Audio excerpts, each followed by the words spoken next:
Hello. இன்னைக்கு வெங்காய தொக்கு பண்ணி காட்டலான்னு இருக்கேன். ஆல்ரெடி நான் தக்காளி தொக்கு, புதினா கொத்தமல்லி தொக்கு, கருவேப்பிலை தொக்கு, வெத்தக்குழம்பு பேஸ்ட் எல்லாம் போட்டிருக்கேன். இந்த வெங்காய தொக்கு ரொம்ப சூப்பரா இருக்கும். இது நம்ம சப்பாத்திக்கு சொல்ற மாதிரி ஸ்ப்ரெட் பண்ணி குழந்தைகளுக்கு ஸ்கூலுக்கு கொடுக்கலாம். நம்மளும் ஆத்துல ஒரு எமர்ஜென்சிக்கு அதை தொட்டுண்டு சாப்பிடலாம். சப்பாத்திக்கு சாதத்தோட போட்டு நல்லா நல்லெண்ணெய் விட்டுண்டு பிசைஞ்சு நெய் விட்டுண்டு செஞ்சு சாப்பிடலாம். தயிர் சாதத்துக்கு சூப்பரா இருக்கும். அதையும் தொட்டுண்டு சாப்பிடலாம். இந்த மாதிரி வெளியூர்ல படிக்கிற குழந்தை எல்லாம் ஹாஸ்டல்ல தங்கி இருக்கால, அவெல்லாம் பாவம் நாக்குக்கு வேண்டிருக்குமோ இல்லையோ, இந்த மாதிரி தொக்கெல்லாம் பண்ணி கொடுத்தேன்னு வச்சுக்கோங்க, அவளுக்கெல்லாம் ஃப்ரிட்ஜ் இருக்கு வச்சுப்பா. இது பொதுவா வெளியில வச்சா கெட போறது இல்லை. நானா ஃப்ரிட்ஜ்ல கொஞ்ச நாள் கழிச்சு எடுத்து வச்சுக்கோங்கன்னு சொல்லுவேன். ஏன்னா இந்த பழைய வாசனைன்னு சொல்லுவோம் பாருங்க, அந்த மாதிரி வரும். ஒரு 2-3 monthsக்கு அப்புறம் அந்த பழைய வாசனை வந்துடும். எதுக்கு ஃப்ரெஷ்ஷாவே இருக்கட்டுமே தான் ஃப்ரிட்ஜ்ல வைங்கன்னு சொல்லுவேன். மற்றபடி இது கெட்டெல்லாம் போகாது. நன்னா நம்ம தாராளமா கொஞ்சம் எண்ணெயை விட்டு பண்றதால நன்னாவே இருக்கும்.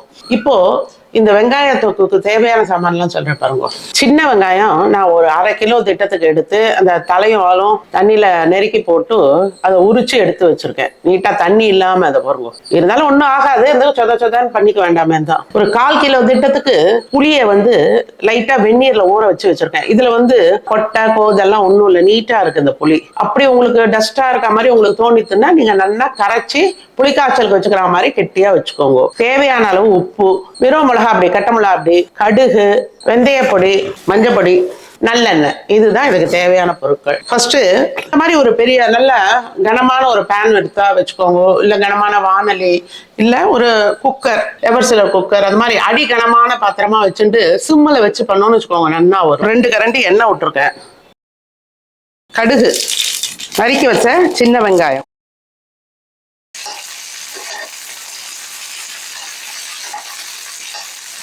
இப்போ நல்லா 2 டேபிள் ஸ்பூன் உப்பு போடுறேன். இதுவும் நல்லா வதங்கும் சீக்கிரம் வெங்காயம். இது கொஞ்சம் நல்லா வதங்கட்டும். அதுக்குள்ளேயும் நான் இந்த புளியை போய் மிக்சியில் நைஸாக அரைச்சுன்னு வந்துடுறேன். இப்போ பாருங்க, இது நல்லா இப்படி வதங்கியிருக்கா. இன்னும் கருக வதங்க வேண்டாம். இது பாருங்க, இந்த அளவுக்கு வதங்கினா போதும். இப்போது அடுப்பை நல்லா சின்னதாக்கின்ட்டு இந்த மிளகா பொடியை போட்டுப்போம். ஒரு 3 டேபிள் ஸ்பூன் போட்டிருக்கேன்.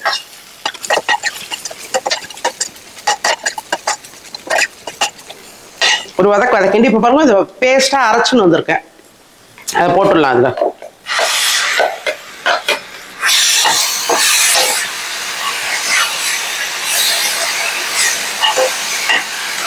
இப்போ இன்னும் ஒரு ஈடு அரைக்கணும், அதையும் அரைச்சுன்னு வந்துடுறேன். இப்போ அந்த 2வது ஈடையும் அரைச்சுன்னு வந்துட்டேன். இதில் போட்டுடலாம். இப்போ இதை நல்லா கொஞ்சம் அலம்பி இதில் விட்டுடலாம். இப்போ இதை நல்லா கலந்துருவோம். நல்லா ஒரு ஸ்பூன் மஞ்சள் பொடி போட்டிருக்கேன். இன்னும் கொஞ்சம் உப்பு, இதுக்கு தக்கின உப்பு. அப்புறம் பார்த்துட்டு போட்டுக்கோங்க. அவா எவ்வளோ காரம், உப்பு, அதான் எவ்வளோ தேவையோ நீங்கள் பண்ணுற குவான்டிட்டிக்கு ஏற்ற மாதிரி போட்டு கொஞ்சோண்டு ஸ்பூனில் எடுத்து சொட்டி பாருங்க எப்படி வருதுன்னு, எப்படி இருக்குன்னு பாருங்க. எது தேவையோ அதை போட்டுக்கோங்க. இன்னும் கொஞ்சம் எண்ணெய் விடணும். பட் இதெல்லாம் கொதிக்கட்டும், ஏன்னா தெளிக்கும் இல்லையா. அதனால் இது கொதித்து நல்லா ஆனதுக்கப்புறம் நான் நடுவில் விடுவேன். இப்போ நல்லா கொதிக்க ஆரம்பிச்சுடுத்து. அதனால நான் அடுப்பை சின்னதாக்கிட்டேன். இதை நல்லா மூடி வச்சுருவோம். இது நிதானமாக அப்பப்போ நான் கலரி விடுவேன். அப்புறம் காட்டுறேன் உங்களுக்கு. இப்போ பாருங்க, சிம்மிலேயே தான் வச்சுருக்கேன். ஒன்றும் அடியெல்லாம் பிடிக்கல. இதோ இந்த பதம் வந்திருக்கா. இதில் நான் மட்டாக தானே எண்ணெய் விட்டேன். இப்போ கொஞ்சம் எண்ணெயை விடவும். இப்போ ஒரு சின்ன கரண்டியில் ஒரு 2 கரண்டி எண்ணெய் விட்டுருக்கேன். இப்போ நல்லா இது இதோட சேர்ந்து இந்த எண்ணெயெல்லாம் வெளியில் கக்கும். அப்போ தான் நம்ம ஸ்டவ் அணைக்கணும். இது நல்லா கலரிட்டு மறுபடியும் மூடி வச்சுட போகிறேன். மூடி வச்சுட்டு சிம்மில் தான் வச்சுருக்கேன். அப்படியே வச்சுட்டு இது எண்ணெய் வெளியில் வரும்போது உங்களுக்கு காட்டுறேன். இப்போ பார்த்தீங்களா, இந்த எண்ணெய் எல்லாம் வெளியில் கக்க ஆரம்பிச்சிருக்கு பாருங்க. இதான் பதம். அப்புறம் அப்படியே அடியில் கொஞ்சம் அப்படியே பிடிக்க ஆரம்பிக்கும்.